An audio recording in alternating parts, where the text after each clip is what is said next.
semiárido brasileiro vive um período de estiagem rigoroso como não se via há quase 50 anos. E o Congresso Nacional trabalha novas medidas, novos paradigmas para enfrentar essa situação.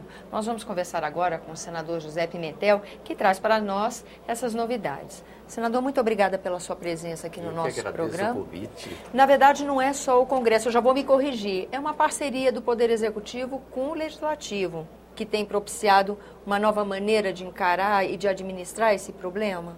A sociedade brasileira está fazendo um grande debate sobre os efeitos da seca numa região em que tem 29% da população brasileira e é o semiárido mais populoso do mundo. Exatamente por isso, a nossa visão, até a metade do século XX, era de combater a seca. O principal órgão federal, criado ainda no século XIX, que é o DENOX, o nome dele é Departamento Nacional de Obras contra a Seca. Ora, se a seca é uma questão climática, que sempre acontecerá... E cíclica, né? E cíclica. Então, nossa política precisa ser de convivência com a seca.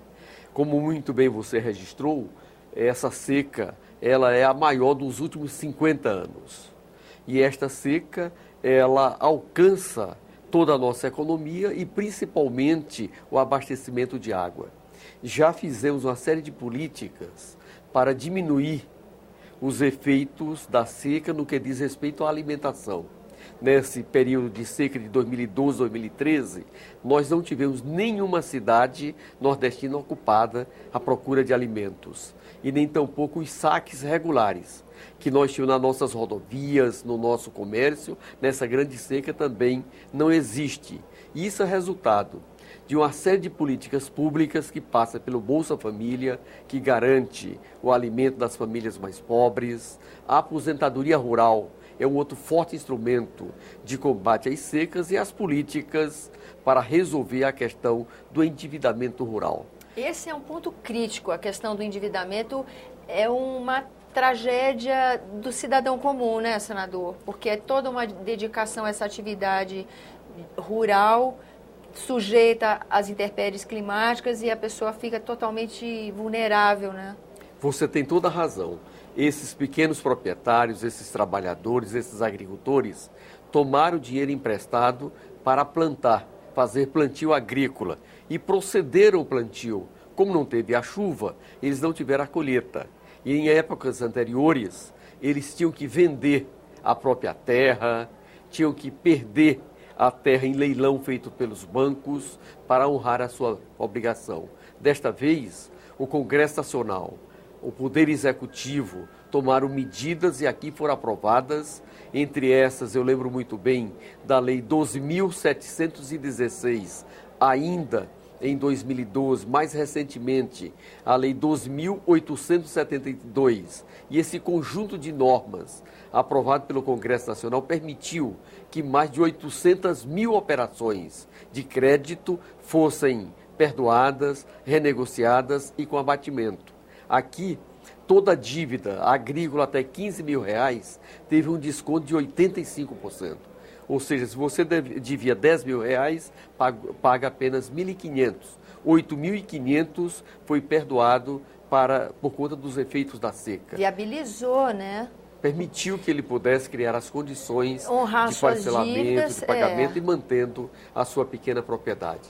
As dívidas de R$15 mil a R$35 mil, o rebate, o desconto a fundo perdido é de 75%. De 35 mil a 100 mil reais é de 50%.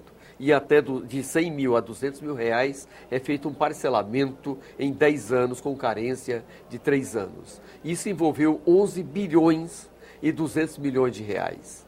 Nós também estamos com os projetos que são a chamada interligação das águas do São Francisco para o Nordeste Setentrional. O Canal Leste beneficiou Pernambuco e a Paraíba. O Canal Norte beneficiou Pernambuco, Ceará, Paraíba e o Rio Grande do Norte, o chamado Nordeste Setentrional. Nessa região, nós temos mais de 12 milhões de habitantes e nós ainda temos o velho carro-pipa que vem há muito tempo. e queremos superar mais esse problema para que possamos ter uma água de melhor qualidade e com isso evitar a doença das nossas famílias e ao mesmo tempo o abastecimento animal. Por falar em abastecimento animal, nesta seca foi o maior problema nosso. Nós já tivemos mais de 100 mil cabeças de gado mortas por falta de alimento e por falta de água. E animais que foram investimentos de estudo genético, não é? Foi uma coisa que os noticiários trataram muito no ano passado, que era um acervo que você tinha ali naquelas regiões de melhoria de raça, muitos produtores que tiveram condição levaram os seus animais para outros estados, para outros locais, na tentativa de preservar essa melhoria genética que havia sido feita, não é isso? A pequena poupança que o produtor rural, o pequeno proprietário do Nordeste tem, é exatamente a criação de animais.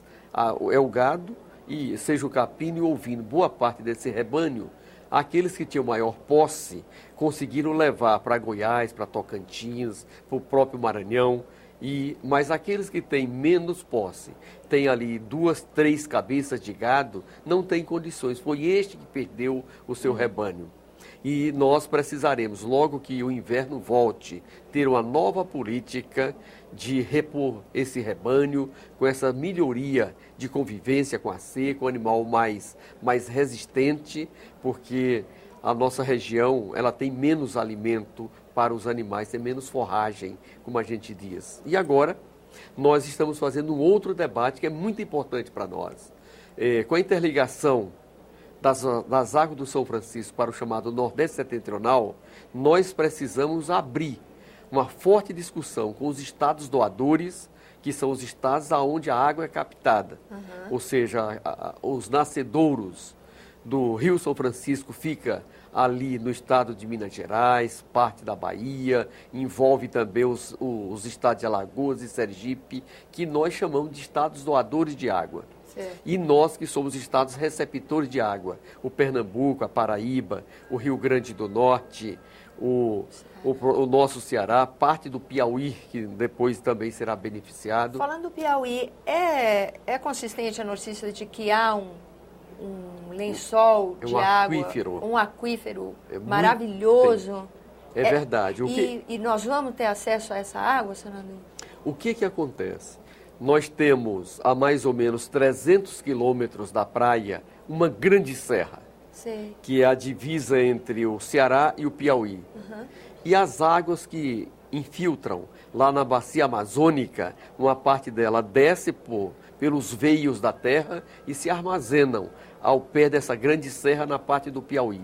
É por isso que quando você abre alguns poços profundos, ele chega espontaneamente a jogar água sem necessitar do seu bombeamento. É fruto desse reservatório de água doce de qualidade, mas não é em todo o Piauí. O Piauí também tem uma parte que o seu solo é cristalino, como é o estado do Ceará e os outros estados do Nordeste Setentrional. Essa região não tem água, que é a região de São Raimundo Nonato, próximo a Picos, aquela parte que nós chamamos do sul do Piauí.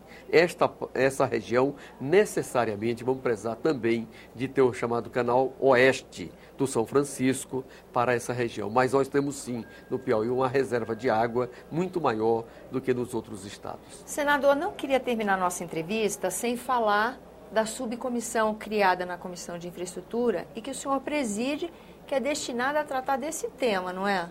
Essa subcomissão está fazendo agora um ciclo de audiências públicas.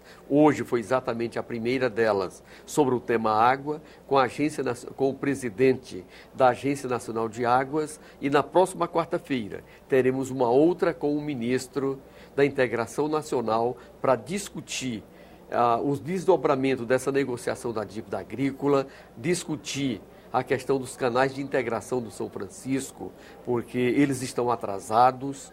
No cronograma era para ter sido inaugurado no final de 2012, mas tivemos problemas em 2011 e 2012 com as empresas que estavam fazendo esses canais, que exigiram um aditivo, uma atualização do preço desses canais, argumentando de que a mão de obra ficou muito mais cara, e é verdade, o salário mínimo hoje é muito maior, o preço do cimento é muito diferente daquele que era lá em 2006, 2007. Essa fase já foi concluída e agora as empresas retomaram esse canteiro de obras e queremos ver com o nosso ministro ministro da Integração Nacional esse calendário, esse cronograma. Lembrando que existem também uma série de outros canais sendo feitos ao longo do leito do Rio São Francisco. Eu lembro aqui muito bem do canal dos Sertões de Alagoas, que é muito importante o estado de Alagoas, tem os canais sendo feitos na Bahia. O Sergipe cobra também a necessidade de canais de integração naquela região. Portanto, a gente espera que, concluindo esse conjunto de obras públicas e particulares que estão sendo feitas no Nordeste Setentrional, no Nordeste, nós possamos ter uma outra região. Uma região com alta produtividade agrícola, particularmente na fruticultura e, acima de tudo, resolvendo e, se Deus nos permitir, aposentando o velho carro-pipa, porque é inadmissível que o homem foi à Lua, mas no Brasil as famílias continuam sendo abastecidas com carro-pipa. O senhor tem razão, ainda mais agora já estamos em pleno século XXI, não é mesmo? Eu vou encerrar a nossa entrevista, infelizmente o tempo está esgotado, mas eu queria convidar o senhor, então, depois da vinda do ministro, para a gente conversar de novo, trazer notícias sobre esse novo encontro. Fica o compromisso. Muito obrigada, senador, pela sua presença. A você que nos acompanha, muito obrigada pela atenção. Esse é o programa Argumento. Eu sou Tânia Horman e você pode participar do nosso trabalho. Envie críticas, sugestões para 0800 61 2211 ou acesse www.senado.leg.br/TV. Até a próxima.